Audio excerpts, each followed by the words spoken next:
정말로 부활의 아침이 왔습니다.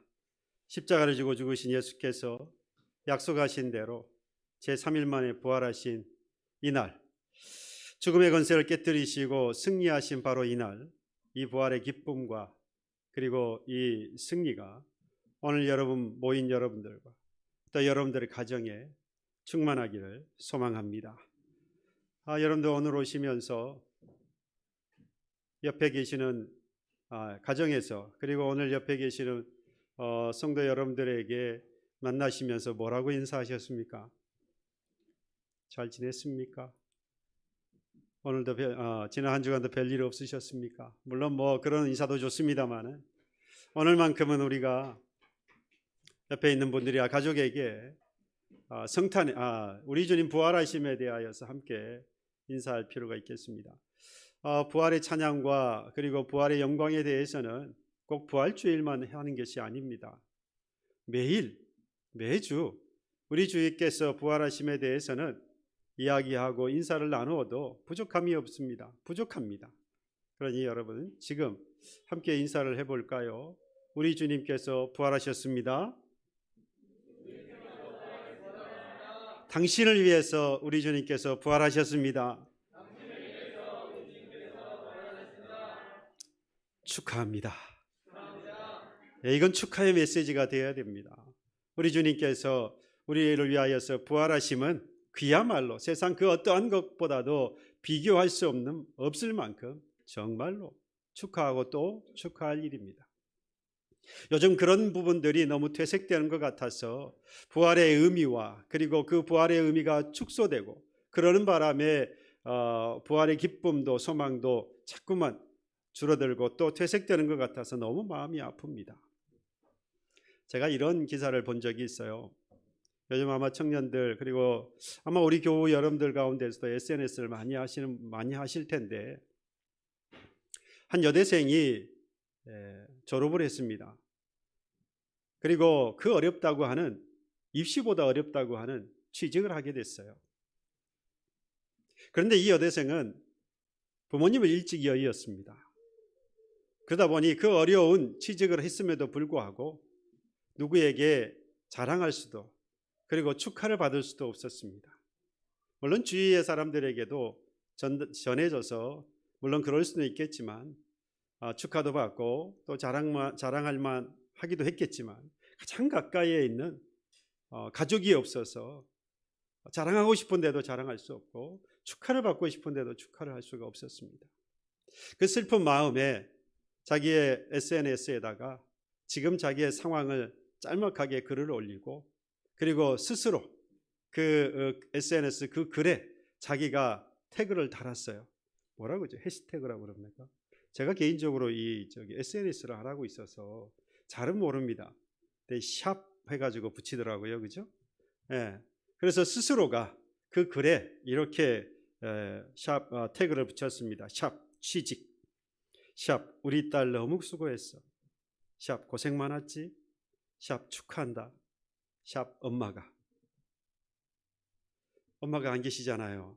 근데 마치 엄마 아빠가 계시는 것처럼 그렇게 태그를 단 겁니다.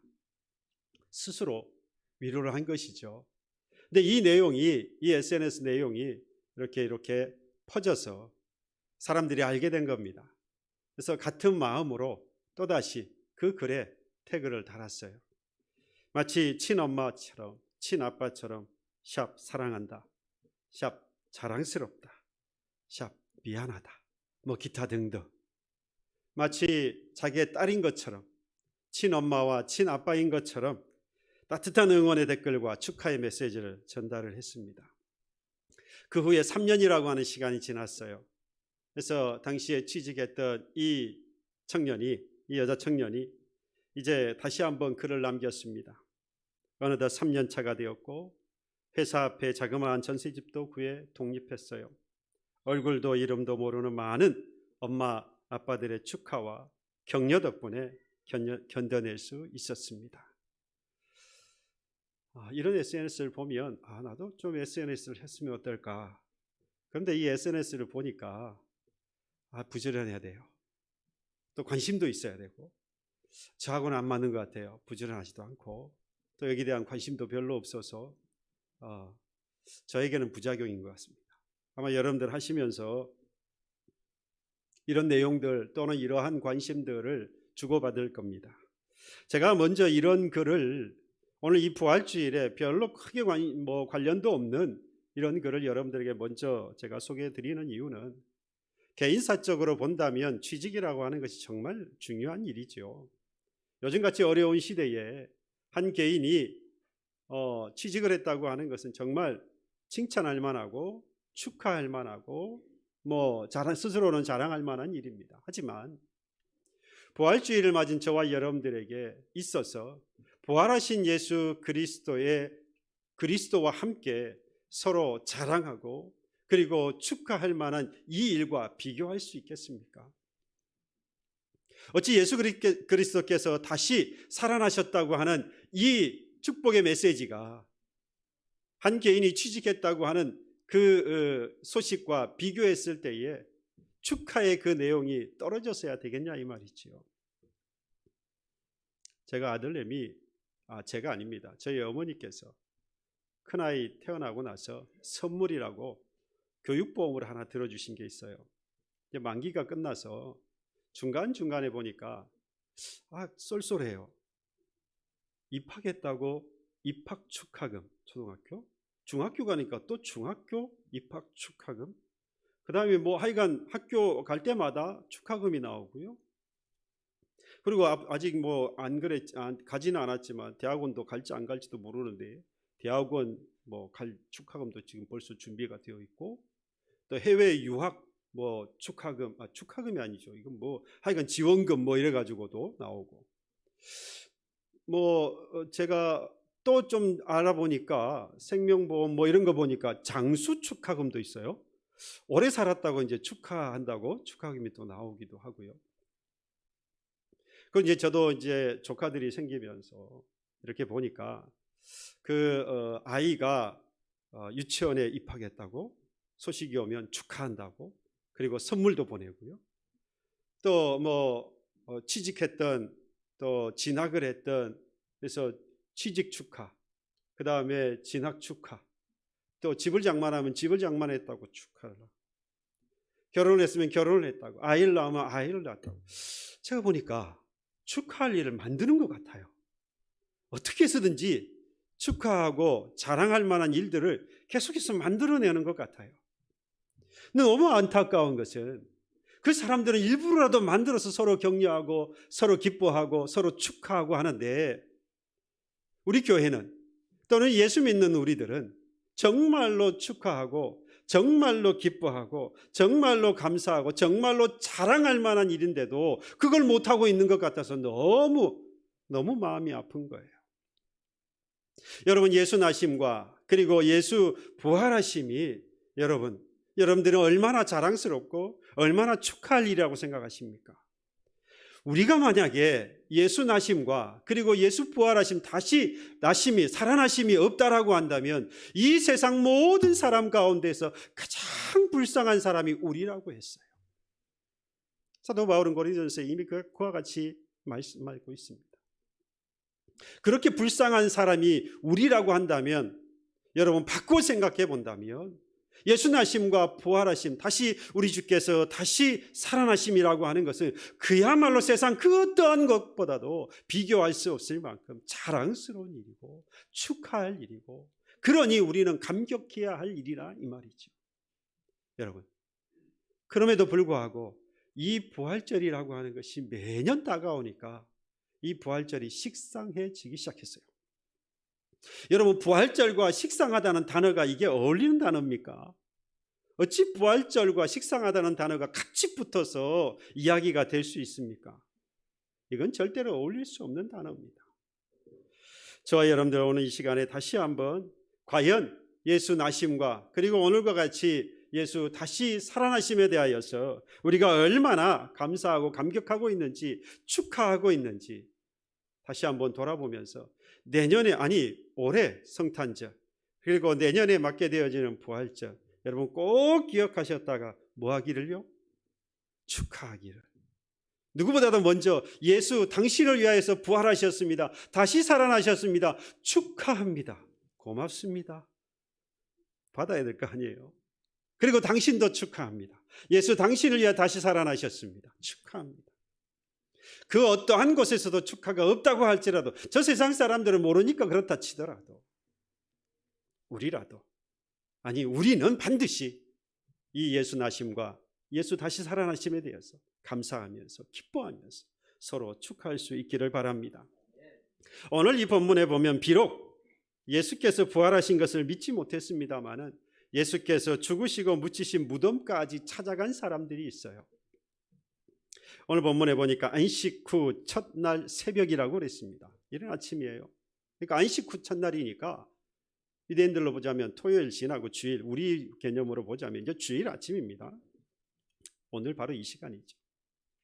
그 예수께서 무덤에 장사 지낸 것을 다시 한번 가서 살피고 돌아와서 향품과 향유를 가지고 그 예수 죽으신 무덤에 찾아갔어요.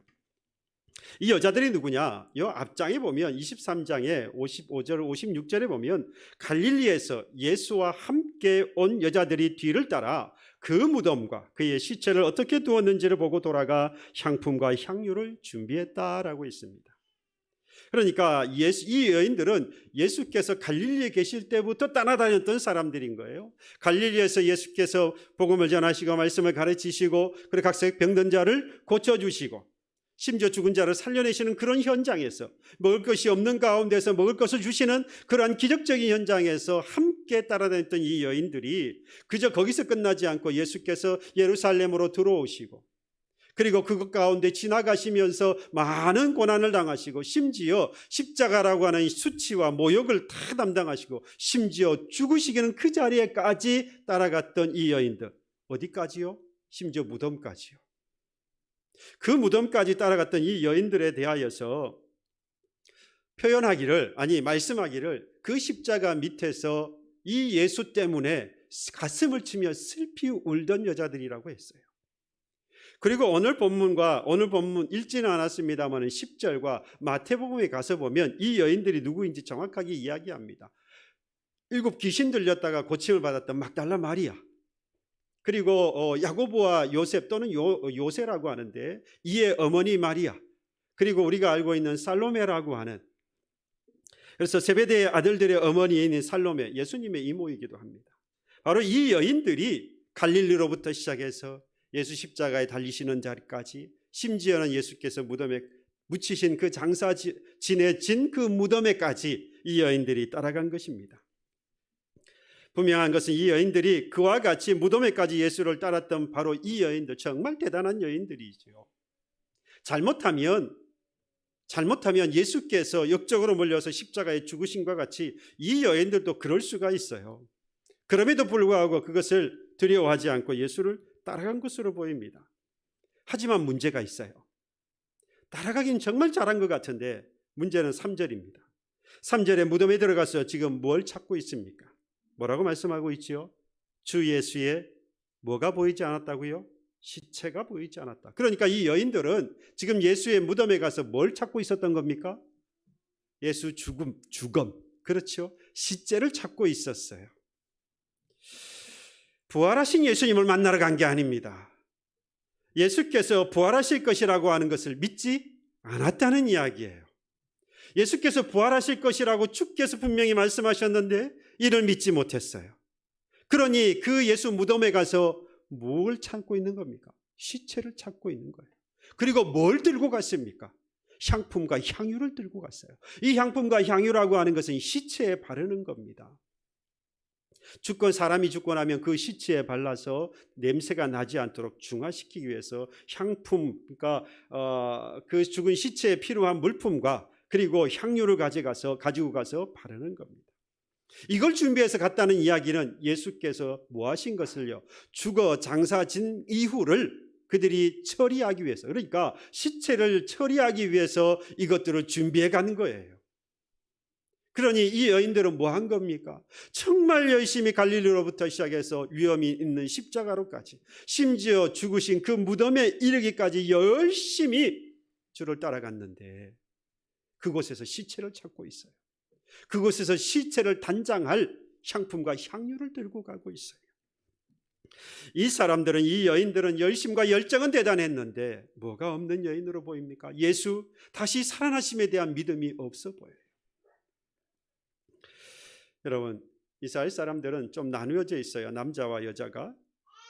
물론 남자와 여자는 당연히 나뉘지요. 근데 이 장례를 행할 때에 이 운구를 운반하는 것 주로 남자들이 하고, 그 운구를 따라서 여자들이 곡을 합니다.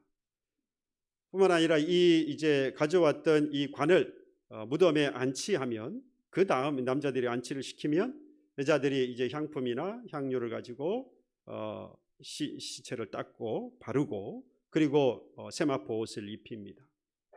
이게 다 장례가 끝나고 나면 이스라엘 사람들은 이렇게, 물론 이렇게 굴을 파서 돌을 이렇게 닿는 것은 부자예요. 그거 뭐 이스라엘 사람들하고 다 할 수 있는 건 아니고요. 부자입니다. 그때 예수님께서 사용되어졌던 무덤이 뭐였습니까? 아리마대 요셉이, 그 사람 부자였어요. 예, 그 부자가 자기의 장례를 위해 준비해 놓았던 그 새 무덤, 아무도 쓰지 않았던 그 새 무덤을 내어줘서 예수께서 거기에 장례가 치러졌죠. 그러면 그 장례가 다 끝나고 나면 그 무덤에 돌을 굴려다가 무덤의 문을 만듭니다. 그리고 닫는 거죠. 그 다음에 거기다가 회치를 해요. 그래서 무슨 표시를 하느냐? 이 안에 이제 장례를 치러서 시신이 있다라고 하는, 그러니까 이건 이제 새 무덤이 아니라 이 안에 이제 시신이 안장되어 있는 이제 무덤이다라고 하는 표시를 한 겁니다. 그래서 우리 주님께서 이 바리새인 서기관들을 만났을 때에 7번 화 있을진저 화 있을진저 그러면서 이 바리새인 서기관들을 저주하실 때에 이 회칠한 무덤과 같은 자들이라고 저주를 하셨어요. 그러니까 회칠했다는 말은 뭡니까? 결국 이 무덤은 뭐 했다는 이야기예요? 사용되어졌다는 거죠. 그 안에 뭐가 있는 겁니까? 시체가 있는 거죠. 썩어서 냄새가 나는 거죠. 겉으로는 바리새인 서기관들이 대단한 것 같은데 그 안은 이미 썩어 있는 그러한 너희들이다라고 저주를 하신 거예요. 책망을 하신 겁니다. 이와 같이 이 회칠한 무덤, 그래서 무덤이 이미 사용되어진 것으로 이렇게 해서 모든 장례를 마치게 되어집니다. 그러니까 이 막달라와 마리아와 비롯하여서 이 여인들이 향품을 가지고 예수님의 무덤을 찾아갔다. 그래서 열린 그 빈 무덤을 보고 그들이 시신을 찾았다. 뭐 하기 위해서요? 이 향유를 사용하기 위해서요. 준비한 그 향유를 사용하려고. 그리고 향유를 바르는 것, 마가복음 15장에 보면 아리마대 요셉이 예수님의 시신에 이 향품을 또는 향유를 바르지를 않았어요. 예수의 시신을 달라고 해서 이 새 무덤에 안장을 했는데 세마포만 입히고 이걸 향품을 바르지 않은 걸로 보입니다. 물론 이 요한복음 19장에 가면 니고데모가 이 침향과 그리고 모략을 섞은 것을 100근이나 가지고 와서 예수님의 그 시신에 바른 것으로 기록이 되어 있긴 합니다. 근데 중요한 것은 뭐 발랐느냐 바르지 않았느냐 뭐 이게 중요한 건 아니고요. 어찌되었든 바로 이 여인들이 무덤에 향품을 들고 갔다는 것이고 가지고 가서 시체를 찾았다고 하는 겁니다. 결국 예수가 뭐 하지 않았다는 것을, 뭐 했다는 것을요, 부활하셨다는 것을, 다시 살아나셨다고 하는 것을 믿지 못했다는 이야기예요. 이 여인들은 어떤 사람이었는데요? 예수를 열심히 믿는 사람이었어요. 예수를 열심히 따라다닌다는 사람들이었습니다. 그러면 여러분, 그 예수께서 죽으신 그 현장에 가서, 그리고 그가 장례되어진 그 무덤에 가서 무덤이 열려있고 빈 무덤을 보았다고 한다면, 이전에 이 여인들의 모습으로 본다면 이 여인들이 빈 무덤을 보면서 뭘 생각했어야 할까요? 우와, 예수께서 부활하셨구나. 예수께서 말씀하신 대로, 약속하신 대로 예수께서 다시 살아나셨구나. 빈 무덤을 보고 그랬어야 하는데 그러지 못했던 거예요. 뭔 생각을 했을까요? 무슨 생각을 했을까요? 예수 시신이 없어졌구나. 혹시 누가 이 시신을 가져갔는가?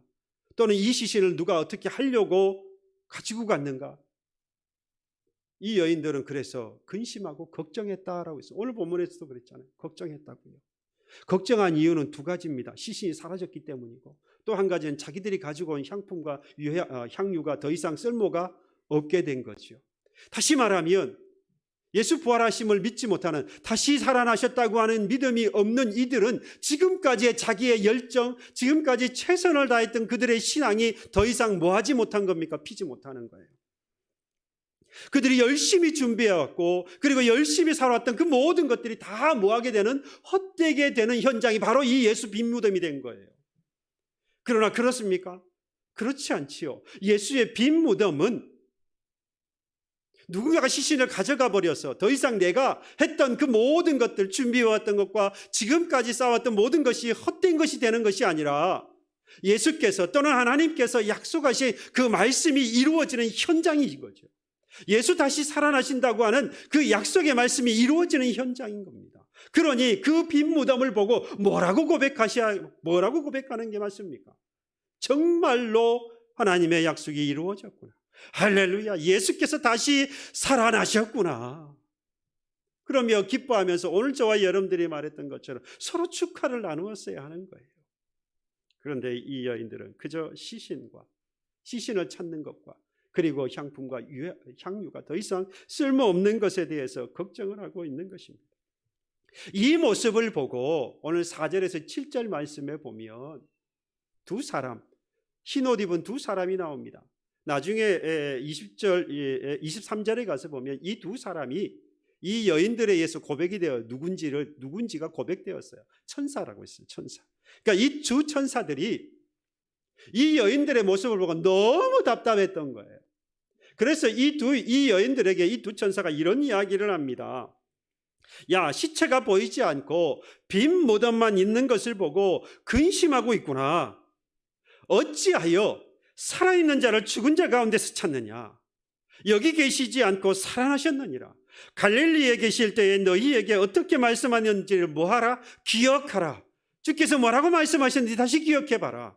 뭐라고 하셨다고요? 이르시기를 인자가 죄인의 손에 넘겨져 십자가에 못 박히고 제3일에 다시 살아나리라. 살아나야 하지 않겠느냐고 말씀하지 않았느냐는 거예요. 그러니 빈 무덤을 보고 이들은 걱정하고 근심할 것이 아니라 약속하신 대로 비록 인자가 죄인의 손에 넘겨져서 죽었지만 다시 제3일에 다시 살아나야 할 것이라고 말씀하셨으니 그 말씀대로 이루어졌구나. 이들은 빈 무덤을 보고 그것을 생각해냈어야 하는 겁니다. 여러분, 빈 무덤은 예수께서 하신 약속이 이루어진 증거물이에요. 증거물. 누구도 부정할 수 없는 증거물이에요. 그런데 그 빈 무덤을 보고 누군가는 시체가 없어졌다 말하는 사람이 있고, 누군가는 예수가 부활하셨구나, 다시 살아나셨구나라고 고백하는 사람이 있는 거예요. 지금을 살아가는 사람도 마찬가지예요. 누군가는 그 예수 빈 무덤 맞다, 모두가 다 인정해요. 하지만 이건 썩어서 없어졌거나 아니면 누군가가 가지고 간 것이다. 예수 부활하셨다라고 거짓말하려고 훔쳐간 것이다. 지금도 그런 이야기하는 사람들이 있어요. 또 한편에서는 하나님께서 약속하신 대로 3일 만에 부활하시라 하신 것처럼 이미 다시 살아나셨다. 빈 무덤은 결국 예수께서 하신 약속이 이루어진 증거물, 그러니까 갈릴리에서부터 예수께서 십자가를 지시는 바로 그 현장에까지, 그리고 예수 죽으신 그 무덤에까지 온 이 여인들의 열정을 생각해 본다면 여러분, 이건 정말로 요즘으로 본다면 정말 모범이 되는 사례예요. 이 열심과 열정은 그야말로, 그래서 이 모습과 열정을 가지고 우리 말씀을 전하시는 분들을 보면 이 여인들의 모습을 본받아야 된다라고 이야기까지도 합니다. 그런데 여러분, 저는 아니라고 봐요. 아무리 열심과 열정이 있어서 그 신앙이 대단한 모습으로 보이고 정말 본을 보일 만한 그런 모범이 된다고 할지라도 이 빈 무덤을 보고 예수 다시 살아나셨구나라가 아니라 근심하고 걱정하고 그동안 내가 쌓아왔던 열심과 열정이 헛된 것은 아닌가, 그리고 내가 지금 준비해 놓은 것이 다 헛된 것이 아닌가라고 걱정하고 있다면 여러분, 이 사람은 아무리 대단한 열정을 가지고 지금까지 헌신하고 희생했다 할지라도 이 사람의 믿음이 헛것이기에 이 사람은 본이 될 수 없습니다. 이 사람은 모범이 되는 신앙이라고 할 수가 없는 것입니다. 당시 예수를 따랐던 이 여인과 제자들과 많은 무리들처럼 아무리 대단한 열심과 열정으로 여러분 교회를 다니고 말씀을 배우고 전도를 하고 봉사를 하고 열심히 섬긴다고 할지라도 여러분, 빗나간 모정과 부정, 이게 오히려 이 자녀의 미래를 망치는 것을 우리가 얼마나 잘 봅니까? 그렇죠. 열정과 열정이 있어도 그게 빗나가면 잘못됩니다. 오히려 자녀들을 망치죠. 마치 이와 같이 예수의 그 빈 무덤의 의미를 잘못 알고 행하고 있는 그 열심과 열정은 여러분, 칭찬이나 모범의 사례가 될 수 없어요. 이건 오히려 죄고, 이것은 책망의 대상이고, 그래서 회개해야 할 제목일 뿐입니다. 예수의 빈 무덤은 그냥 빈 무덤이 아닙니다. 예수 부활의 증거이고 우리 신앙생활에, 우리의 신앙의 핵심이고 전부라고 할 수 있어요. 여러분, 예수의 빈 무덤은 세상의 빈 무덤과 다릅니다. 세상에 무덤이 있는데 그 무덤이 비어 있다고 하면 두 가지예요. 다 썩어서 흙으로 돌아갔거나 아니면 그야말로 누가 파갔거나, 둘 중에 하나인 거예요. 근데 예수의 무덤은 다릅니다. 예수의 무덤이 빈 것은 그가 다시 뭐 하셨기 때문이에요? 약속대로 다시 살아나셨기 때문입니다. 이는 결국 무슨 이야기를 하느냐? 이 빈 무덤이라고 하는 것은, 예수의 빈 무덤이라고 하는 것은 죽음이 인생의 끝이 아니라 무엇이 있다는 겁니까? 영원한 그 무엇인가가 있다라는 거예요. 누군가에게는 영원한 죽음이고 누군가에게는 영원한 생명이라고 하는 것입니다. 어찌 되었든 간에 죽음이라고 하는 것이 끝이 아니라는 거죠. 그게 바로 예수의 빈 무덤이 지금을 살아가는 우리에게도 전해주고 있는 겁니다. 예수의 빈 무덤이 우리에게 끊임없이 말씀하고 있다 이 말이에요. 또한 예수의 빈 무덤은 죽음의 권세를 이기신 것입니다. 여러분, 사탄이 가장 강력한 무기로 사용하는 것은 바로 죄입니다. 그 죄로 인해 사람이 뭐 한다고 그랬습니까? 욕심이 인타한 죄를 낳고, 죄가 커서 뭐가 됩니까? 사망, 곧 죽음입니다. 사탄은 그래서 바로 이 죄와 사망이라고 하는 것으로 가장 강력한 무기를 예수에게도 사용했어요. 예수께도 이 무기를 사용해서 십자가에 못 박아 죽였습니다. 그래서 사탄은 쾌재를 불렀지요. 승리의 계승가를 불렀습니다. 이제 다 되었다. 우리가 이겼다. 그런데 그 죄와 이 사망의 권세를 가지고 있던 이 사탄의 권세를 우리 주님께서 부활하심으로, 다시 살아나심으로 모든 것들을 깨트려 버리셨지요. 그 증거가 뭐라는 겁니까? 예수의 빈 무덤이라는 겁니다. 여러분, 마찬가지로 예수의 빈 무덤은 이미 말씀을 드린 대로 이것은 이미 모든 것이 다 하나님께서 약속하신 말씀이죠. 하나님께서 이미 약속하신 말씀이기 때문에 이 약속이 다 이루어진 증거 또한 빈 무덤인 겁니다. 많은 사람들이 천국에 대한 복음을 들었고 이적과 기적을 체험했고 부활에 대한 말씀을 들었습니다. 그러나 죽은 자를 살리셨고 병자를 치유하셨고 광풍을 멈추게 하셨던 그 예수께서 무력하게 십자가에 달리시고 죽으시는 그 모습을 보고 사람들은 떠났어요. 아, 우리가 기다렸던 메시아, 우리가 알고 믿었던 바로 그리스도가 이 예수가 아니구나. 다른 그 누군가가 있구나. 이 예수는 더 이상 우리를 구원할 자, 우리 그리스도, 우리의 메시아가 아니구나. 뭘 보고요? 십자가에 달려 비참하게 수치와 그리고 모욕이 되어지는 바로 그 십자가에 달려 죽으시는 그 모습을 보고 그 주님을 다 떠난 것입니다. 여러분, 그래도 그때는 그랬을지 몰라도 무덤에 와서 빈 무덤을 보았다고 한다면 기억해냈어야 하는 거예요. 그전에는 설령 그렇게 십자가에 죽으신 그 예수를 보고 이가 메시아가 아니구나, 이가 그리스도가 아니구나 라고 생각했다 할지라도 빈 무덤을 보았다고 한다면 다시 한번 예수의 시체를 찾고 향품과 향유가 쓸 데가 없어졌구나 하고 고민하고 걱정할 것이 아니라 제3일에 살아나야 할 것이라. 인자가 죄인의 손에 넘겨져 죽고 제3일에 다시 살아나야 할 것이라고 하신 그 말씀이 이루어졌구나. 그러한 주님을 찾아야 했던 것입니다. 여러분, 십자가의 고통과 사람의 비난 속에서도 침묵하시던 그 예수님께서 3일 만에 말씀대로 부활하셨습니다.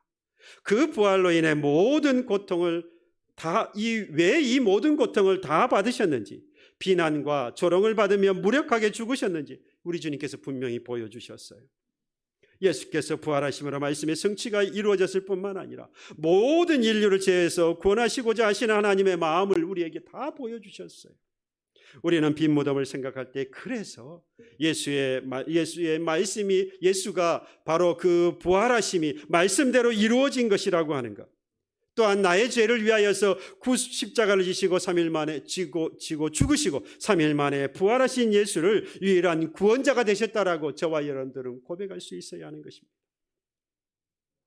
여러분, 예수께서 부활하셨습니다. 믿으십니까? 이 정도로 믿어가지고는 예수께서 부활하셨습니까? 믿으십니까? 예. 그러니 더 이상 여러분 예수의 빈 무덤 앞에 향유와 그리고 향품을 가지고 가지 마세요. 더 이상 예수의 빈 무덤 앞에 가서 죽은 시체를 찾는 어리석은 여러분들이 되지 않기를 바랍니다. 예수의 빈 무덤은 하나님의 말씀대로 이루어졌다라고 하는 증거물입니다. 사망 권세가 무너지고 영원한 생명이 있음을 우리에게 보여주신 증거물이 되어지는 것입니다. 우리에게 이 믿음을 가지라 우리 주님께서 빈 무덤을 통해서 보여주신 거예요. 너희들에게 이 믿음이 있기를 원한다. 우리에게 예수의 빈 무덤을 보여주시면서 부활의 주님을 믿으라. 사망 권세를 이기시고 우리에게 영원한 생명을 주시는 부활하신 주님을 믿으라. 지금 말씀합니다. 이 믿음을 가지고 여러분 이제 우리가 갈 길은 어디냐? 다시 오실 주님을 기다리는 겁니다.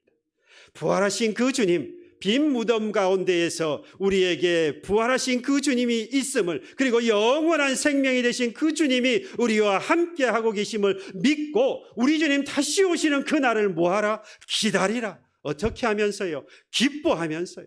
감사하면서요. 뭐하면서요? 축하하면서요. 오늘 그 주님의 다시 살아나심을 기뻐하고 감사하고 축하하면서 다시 오실 그 주님을 기쁨으로 맞이하게 되는 사랑하는 교회 여러분들이 되시길 주님의 이름으로 축원합니다. 기도하겠습니다. 자비로우신 하나님 감사합니다. 우리 주님 다시 살아나심을 주여 기뻐하고 감사하고 축하하며 영광 돌리기를 소망합니다. 주여 이 믿음 갖게 하여 주시옵소서. 이 믿음 가지고 끝까지 주님 오시는 다시 오시는 그날까지 나아가 기쁨으로 그 주님을 맞이할 수 있는 저희들 되게 하여 주시옵소서. 감사드리옵고 주 예수 그리스도 이름으로 기도하옵나이다. 아멘.